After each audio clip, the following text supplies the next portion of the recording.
Hey everybody, I'm Terrence Boykin with Boykin Realty, and today I want to talk to you about something that's been making headlines in the real estate world, the Sitzer Burnett case. It's a landmark lawsuit that's really shaking things up across the country, especially when it comes to real estate compensations and the overall buying and selling process. But here's the good news. North Carolina is ahead of the curve in many ways, and I'll explain what matters to you as a buyer or seller. So whether you're already in the market or thinking about making a move, let's break down what the case really means to you. First, let me give you a quick summary.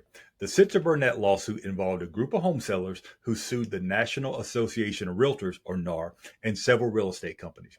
Their claim was that the traditional way of handling compensations, where sellers paid both their own agent and the buyer's agent, was unfair and inflated the cost to sellers.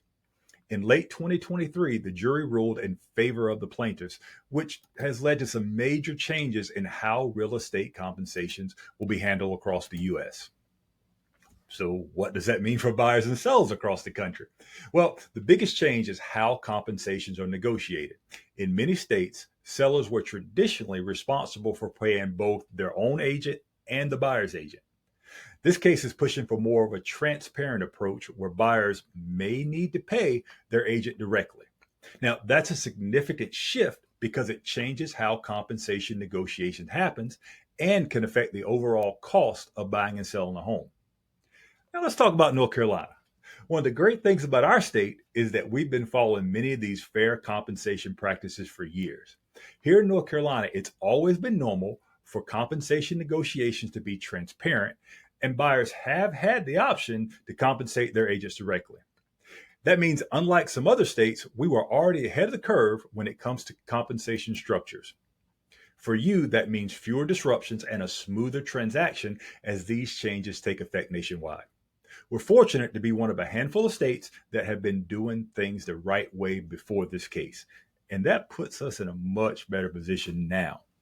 So, what changes will you actually see if you're buying or selling in North Carolina?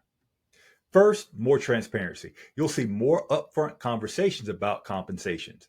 Buyers will need to understand that they may have to pay their agent directly, and sellers may no longer have to cover the buyer's agent compensation. Second, negotiations. The way compensations are negotiated might feel a little different, but as your agent, I'll be here to guide you through the process and make sure you get the best deal possible. Third, greater flexibility. Both buyers and sellers will likely have more flexibility in choosing how they want to handle commissions, and that could lead to more tailored, cost-effective solutions. If you're a buyer, you might be wondering, what's the impact on me? The biggest thing to keep in mind is that you may be responsible for paying your agent directly, which could change your upfront costs. But don't worry, I'll work closely with you to understand what works best for your budget and find a strategy that makes sense. The key here is communicating and transparency, and I'm committed to making sure you're comfortable with every part of the process. Now, for sellers, the impact could be very positive. Traditionally, you've been on the hook for both compensations, your own agent and the buyer's agent. Moving forward, you may only be responsible for paying your own agent, which could save you money and make the selling process more cost effective. We'll also have more flexibility in structuring deals that are competitive in today's market without you feeling like you're overpaying on compensations. To sum it all up, while the Sitzer Burnett case is bringing some changes to real estate across the country, here in North Carolina, we're in a fortunate position. Our state's practices have been more transparent and fair for years, which means these shifts won't be as disruptive for buyers and sellers here. As your trusted real estate expert, I'm here to guide you through any changes and make sure you're informed every step of the way. If you have any questions or want to know how this might affect your specific plans, don't hesitate to reach out. I'm Terrence Boykin, and I'm always here to help.